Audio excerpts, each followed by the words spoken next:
During the time of pandemic, yogi practice at home. Mindful eating is one of our practice. Today, the subject of our talk is clear comprehension in eating. Sambuzinya Papa.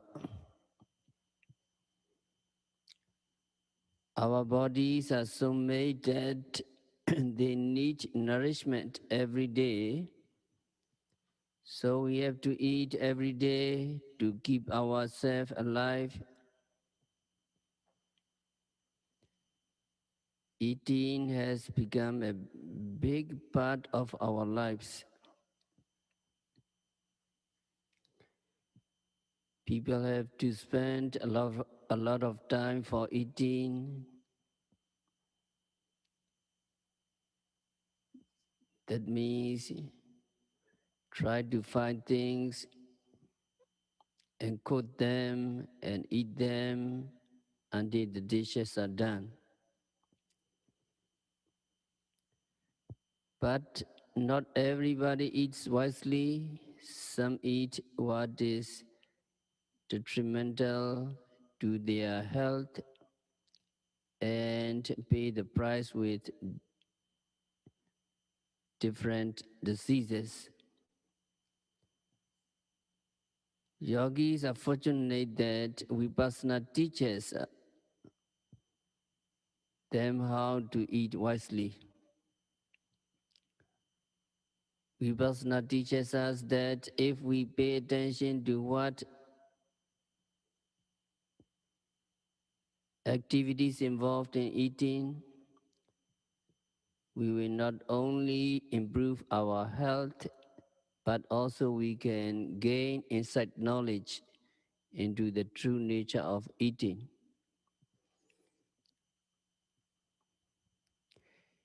In the great discourse of the four foundations of mindfulness, Satipatthana Sutta, Buddha taught clear comprehension.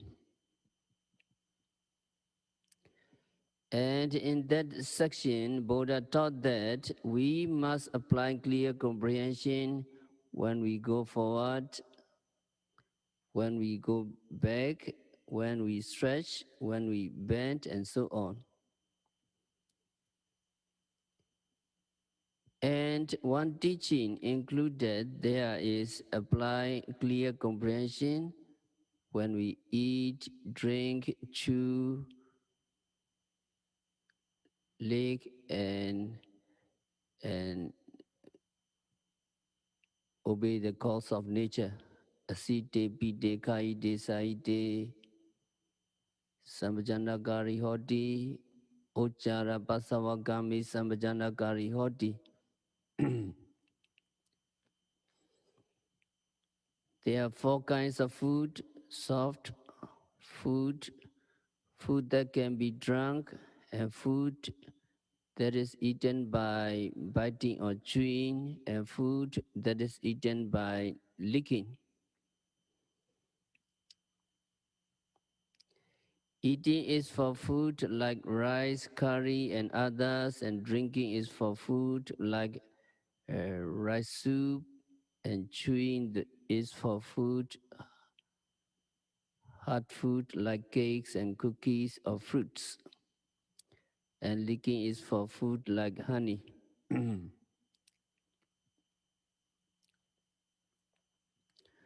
Whatever food we are eating, Buddha said, we are to apply clear comprehension. Actually, in order to gain clear comprehension in eating, we need to apply mindfulness to eating. Without mindfulness, there can be no concentration, and without concentration, there can be no comprehension.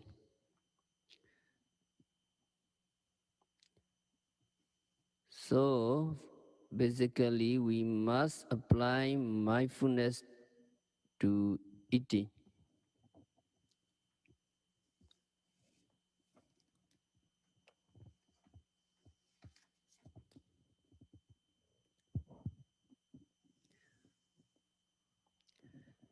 So in the commentary, a more detailed instruction is given. Before we try to understand clear comprehension in eating, first we must understand clear comprehension. Comprehension is correct understanding. And the commentary said that there are four kinds of clear comprehension. Clear comprehension of what is beneficial or what is not. Sattaka Sambhasinya. Comprehension of what is suitable or not suitable. Sapaya Sambhasinya.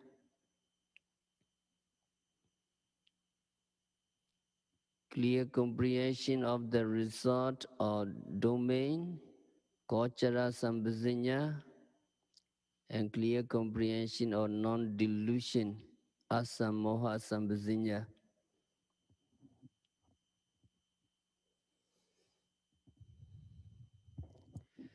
Clear comprehension of what is beneficial or what is not is try to find out whether in this case to eat something is beneficial for our body or for our health.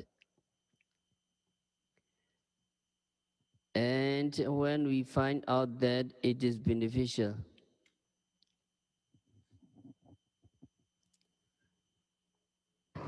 then the second step we must do is to see whether it is suitable to eat that food. If by eating some food we get uncomfortable, then that food is not suitable for us. If by eating some food the unwholesome mental state increase in our minds and wholesome mental state diminish in our minds, then that food is definitely not suitable. So we must find out whether the food, although it is beneficial, is suitable or not, and only when it is suitable, we are to take it.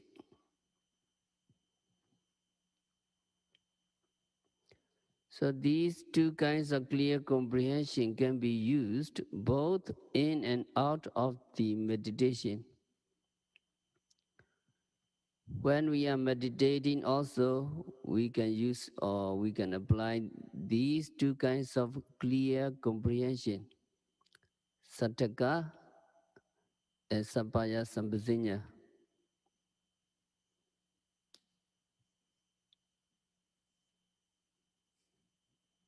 The third one is clear comprehension of resort or domain, Kochara Sambhasinya. Clear comprehension of domain means just not giving up meditation while eating. That means eating with mindfulness or applying mindfulness to the activities involved in the act of eating. That is what yogis do at the retreat. Also now you are practicing at home. When you eat, you have to be mindful or you have to make mental notes of the small activities involved in the act of eating. When you eat, what do you do?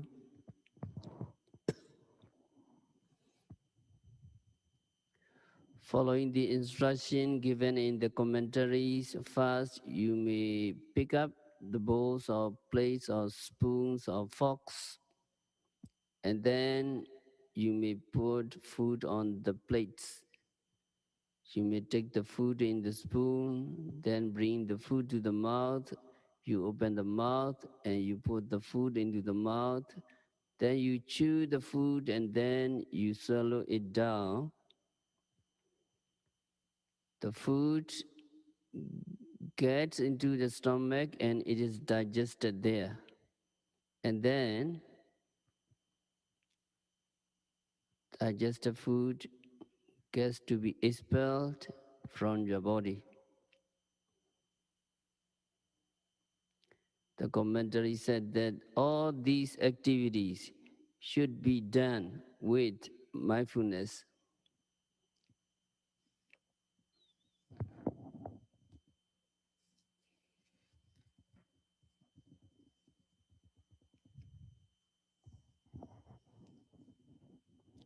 When you look at the food,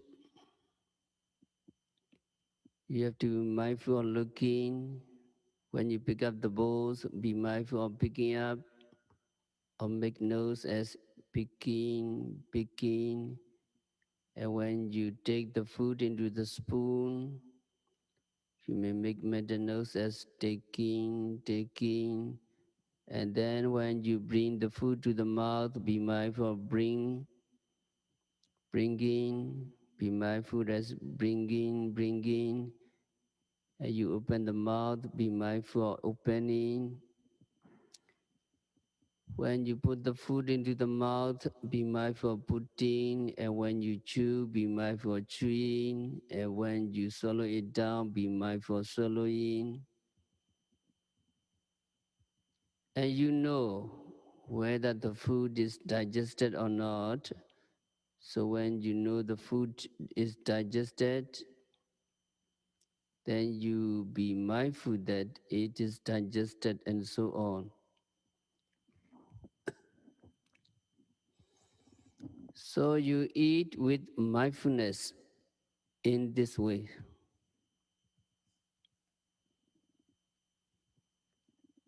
What is the benefits you get from eating with mindfulness?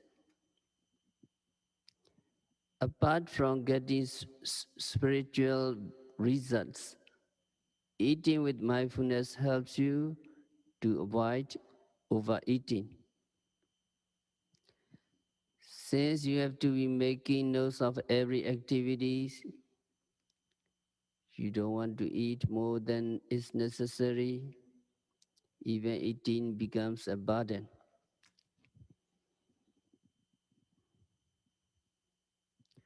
You do not tend to overeat when you eat with mindfulness. When you do not overeat, you can improve your health and also you can keep your weight down. It is beneficial for people to eat food with mindfulness.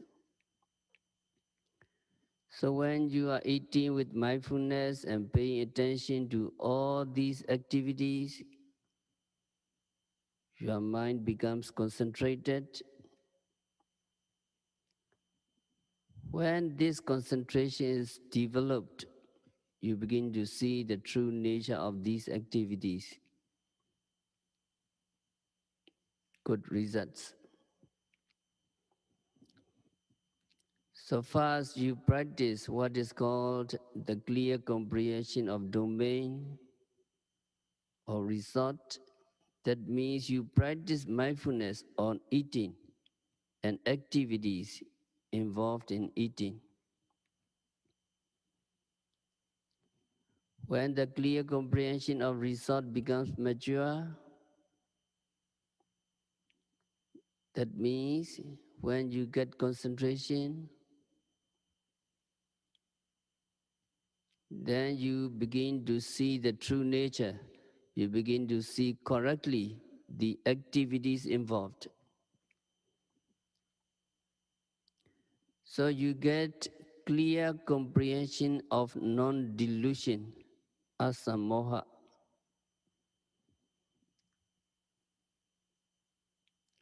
Non-delusion means understanding clearly or understanding correctly.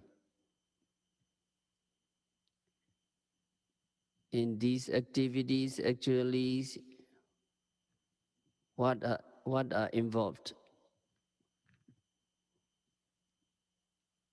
What are involved in these activities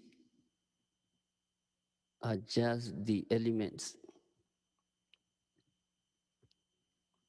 rupa and nama.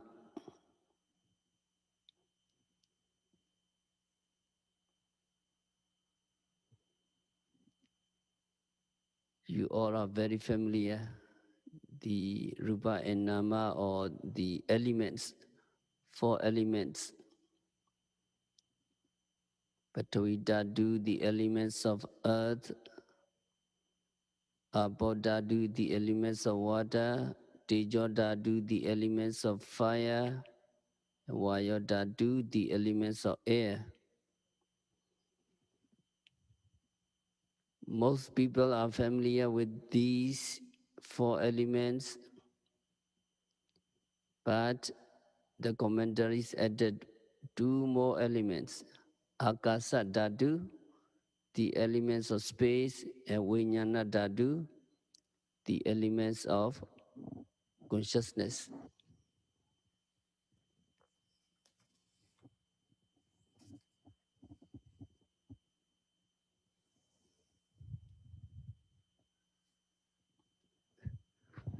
So it mentioned that all these elements are involved in these activities. Actually, these activities are nothing but these elements functioning.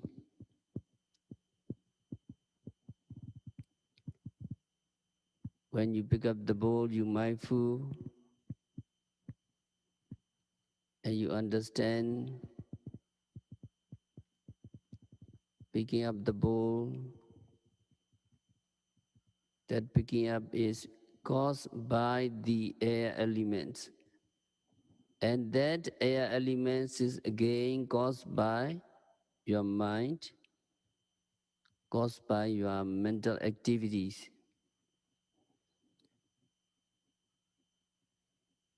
You're really mindful and you capture the desire. You have the desire to pick up, and that is mental activities, and then you pick it up. So picking up is caused by the mental activities, which is the desire to pick up, rupa and nama. And when you have the desire to pick up, that desire produces the material elements of air in the body. And it is actually the diffusion of these elements of air that we call movement. When we make movements, the air elements is always involved. You pick up by the force of air elements, and then you take the food into the mouth, lifting the food to the mouth. There is also air elements.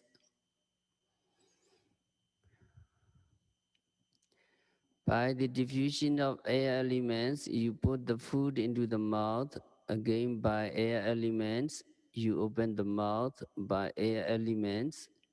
You chew the food by air elements, and you swallow the food down by air elements. When you make these activities, you can see that there is no such things as self-eating.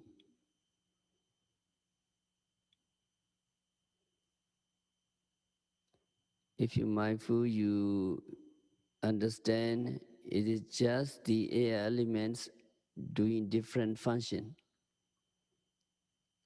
It is the air elements that pick up the food, that takes to the mouth, that open the mouth, and so on.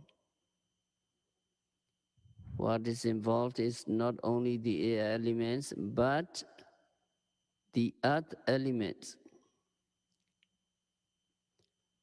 Earth elements has the nature of being receptacle, something for some other things. When in the picking up or lifting the food to the mouth, opening the mouth, and so on, the earth element is also involved.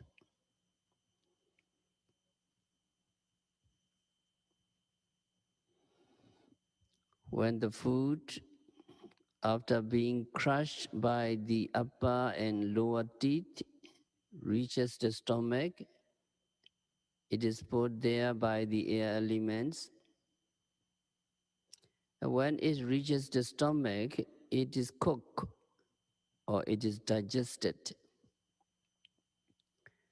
That digestion is by the fire elements or the elements of heat.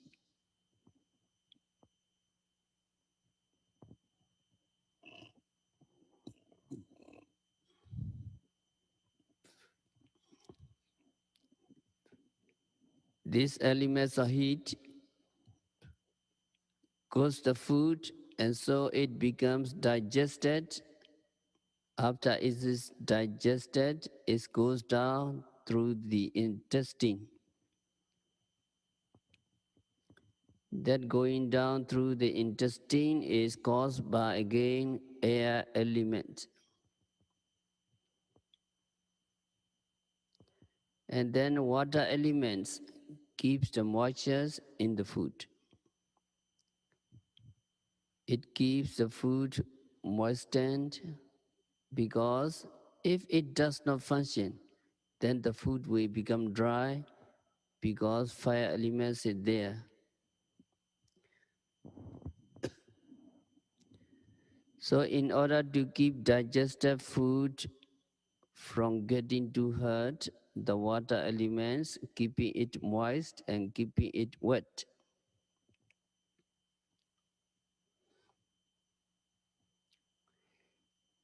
In this eating process, we now see the four elements.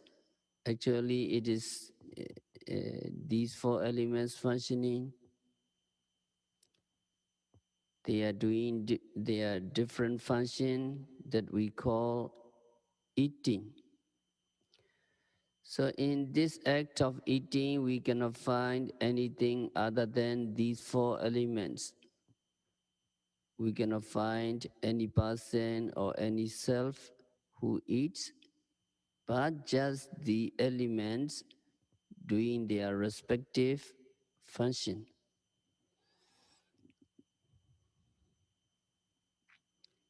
Now here the elements of space is also involved. That means it is like road for the digested food to go down to the lower entrance.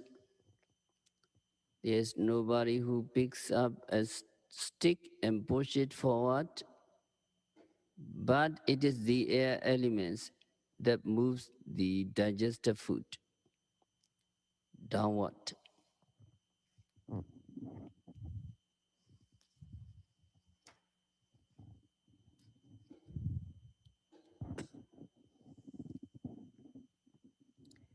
And for the food to go down, the space elements act as an avenue for it.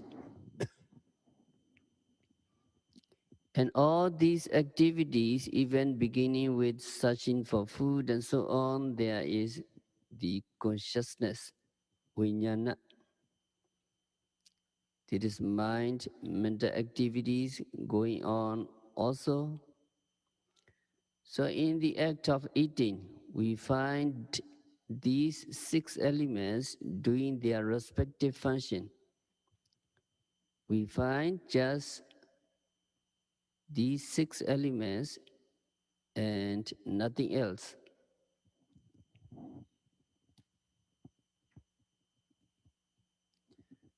When we see that there is no such thing as a person or a self-eating, actually, these six elements functioning together, we are said to gain the correct understanding of the act of eating.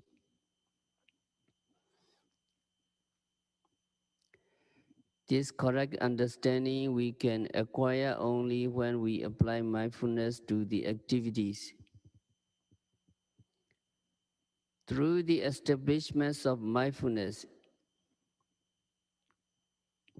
we gain concentration or quietness or steadiness of mind. And when the mind becomes quiet, it becomes steady. It helps practitioner to see the true nature.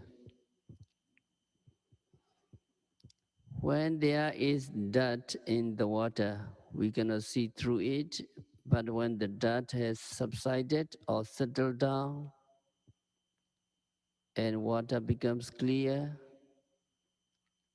we can see through it.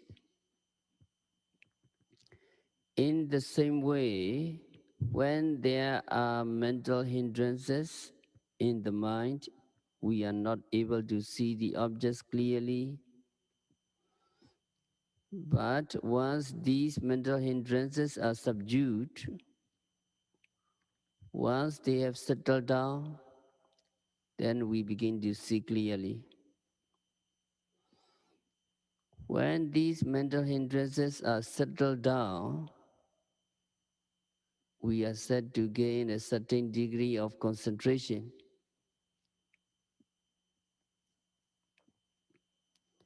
When concentration comes, then the seeing the true nature of things also comes.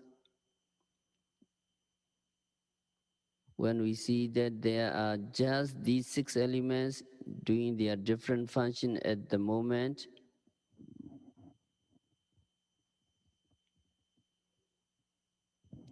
and no agent or no person is to be found, then we gain a correct understanding of the act which we call eating.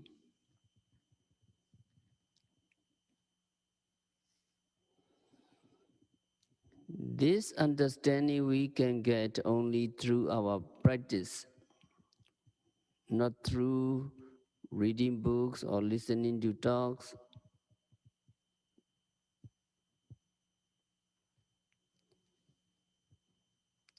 Since it is our own seeing, we have to make effort. Nobody can make effort for us. So we have to do it ourselves. We have to practice, we have to apply mindfulness to the things we are doing. We have to apply clear comprehension to these activities. That is why in Vipassana meditation, we have to be mindful. We have to pay attention to whatever object is prominent at the present moment.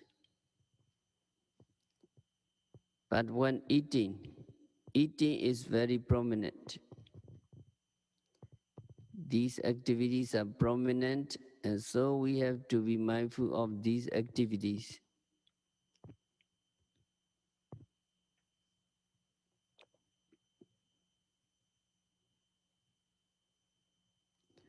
It may be difficult for those who have no experience of applying mindfulness to activities in eating,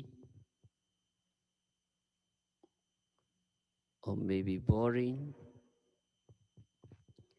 But in order to see the true nature, we have to watch them. We have to be mindful of the objects. It is through applying mindfulness that we gain concentration, and it is through concentration that we gain the correct understanding of these activities here, correct understanding of eating process. Once we understand the eating process, once we understand that this process is nothing but these 6 elements functioning together, then we can avoid attachment to eating, we can avoid attachment to food. So understand we can extinguish mental defilements when we really know the natural phenomena or natural uh, mind and body process as they really are.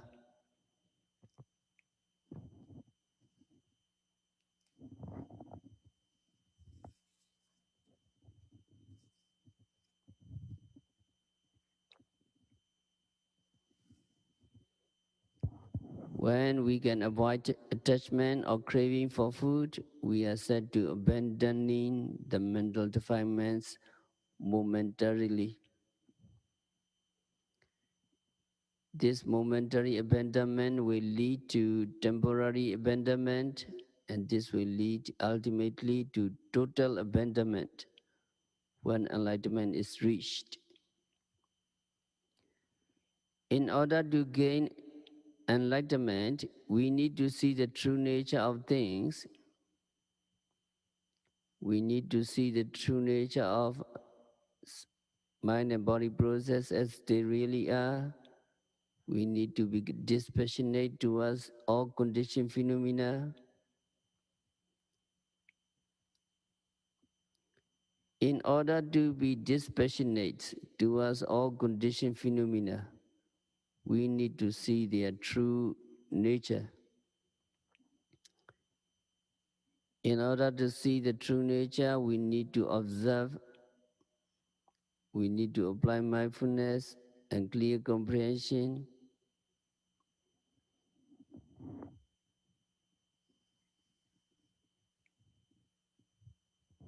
And eating is one part of our lives, and just by applying mindfulness, when we eat, we can go deep into the nature of eating. We can understand that there is nothing we can call a person or a self who eats, but just the elements functioning. We get this correct understanding through direct observation of the activities involved in eating.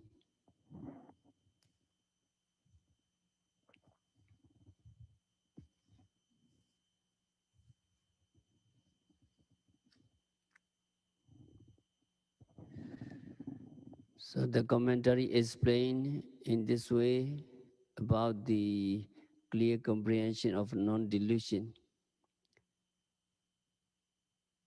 Commentary says, internally there is no self which eats.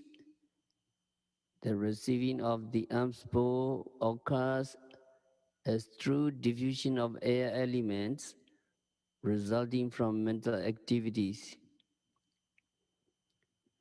Through the diffusion of that same elements resulting from mental activities, the hand is placed in the bowl.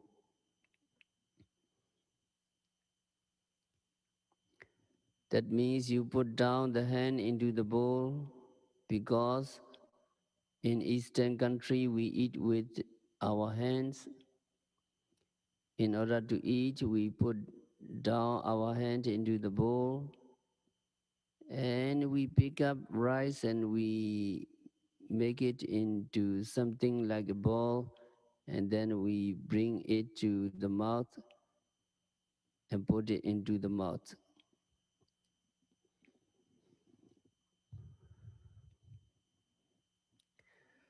Through the diffusion of the same air elements resulting from mental activities, the hand is placed in the bowl, the food is formed into a lump, the lump is lifted to the mouth, and the mouth is opened. There is no one who opens the jaws with a key or device. It is again through the diffusion of air elements resulting from mental activities that the lump is placed in the mouth. The apathy perform the work of a pestle, the lower teeth the work of a mortar, and the tongue the work of a hand. So the food is smeared with the thin spittle at the tip of the tongue and the thick spittle at the root of the tongue.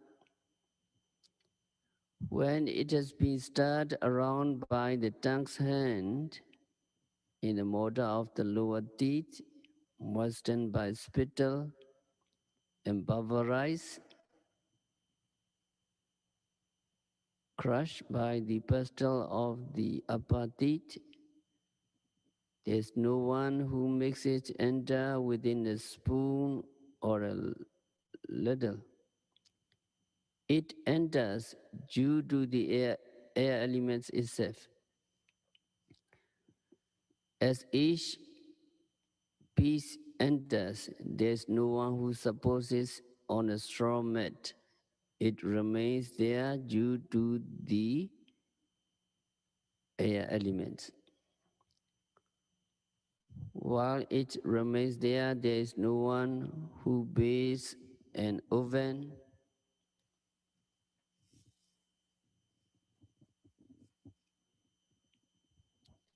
light a fire, and cooks each piece of food.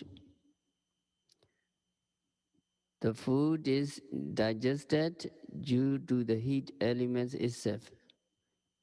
And when it is digested, there is no one who expels each piece of waste with a stick or pole. It is expelled due to the air elements.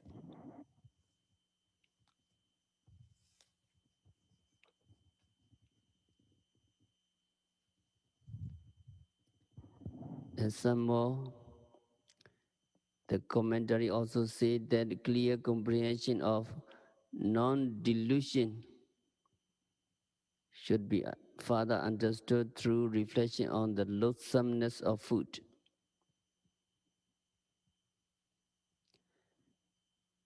The exposition on the loathsomeness of food is given in the Visuddhimagga.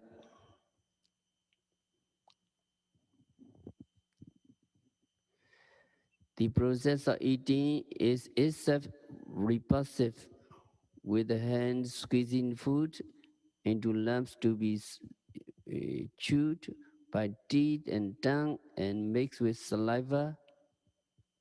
And then after being swallowed, the food mixed with bile and other internal secretion.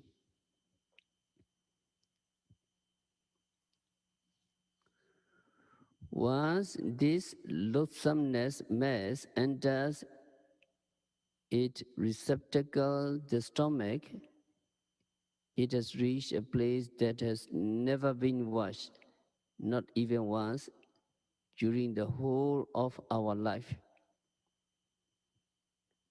If we are 100 years old, then the place has remained unwashed for 100 years.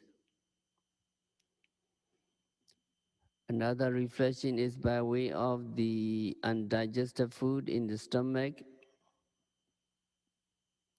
where covered with froth and bubbles of fermentation, it becomes increasingly repulsive and filthy looking. And when it is digested, it becomes excrement and urine.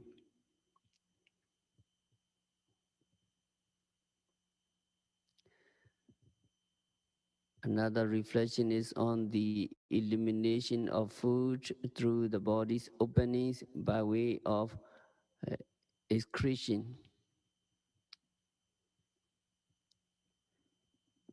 It is said in the books that food enters by only one door and goes out through 9 doors. So you may reflect on the ways that food pollutes the body, forming sweat, earwax, nasal mucus, and so forth. Even when you pick up the food to eat it, the hand gets smeared.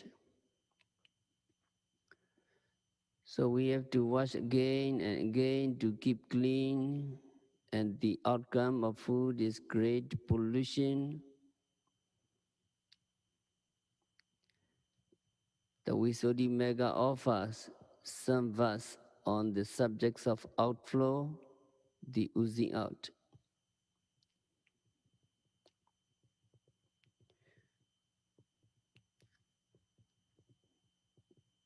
So this the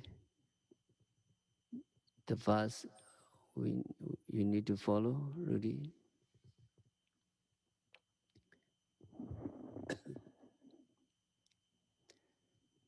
The food and drink so greatly prized. The food and drink so greatly prized. The grapes to chew, the soft to suck. The grapes to chew, the soft to suck. Go in all by a single door. Go in all by a single door. But 9 doors come oozing out. But 9 doors comes oozing out. So how many doors? 9 doors coming out. Two eyes, two nose, etc. No? So second stanza, can you follow me? The food and drink so greatly prized, the grapes to chew, the soft to suck. Men like to eat in company, but to excrete in secrecy. So when the people eat, they enjoy the food in company, happily, delightfully. But when they when they expel, when to excrete, they have to go to the secret place in secrecy. So that stanza, can you follow me? The food and drink so greatly prized, the grapes to chew, the soft to suck. These a man eats with high delight, and then excrete with dumb disgust. So always are very disgusting. So you need to expel quietly. But when we take it, when people take it, they take it very delightfully. So the last stanza, follow me. The food and drink so greatly prized, the grapes to chew, the soft to suck. A single night will be enough to bring them to putridity. So after one night is already digested and is rotten, totally disgusted, totally become putridity. So there is how monks are taught to reflect on the loathsomeness of food, mentioned in Visuddhimagga. So contemplation on the loathsomeness of food is not vipassana meditation. It is one of the 40 samatha meditation subject, samatha meditation. However, reflecting that there are only elements, no soul or no entity involved, is vipassana contemplation. So when we eat, when we drink, when we chew, when we bite, or when we savor, or when we lick, we should apply clear comprehension, which means the application of mindfulness. When this application of mindfulness becomes mature, we become to know the true nature of eating, the reality in eating. There's no one eating. but only the namarupa, psychophysical process,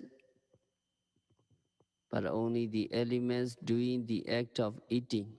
So this is vipassana.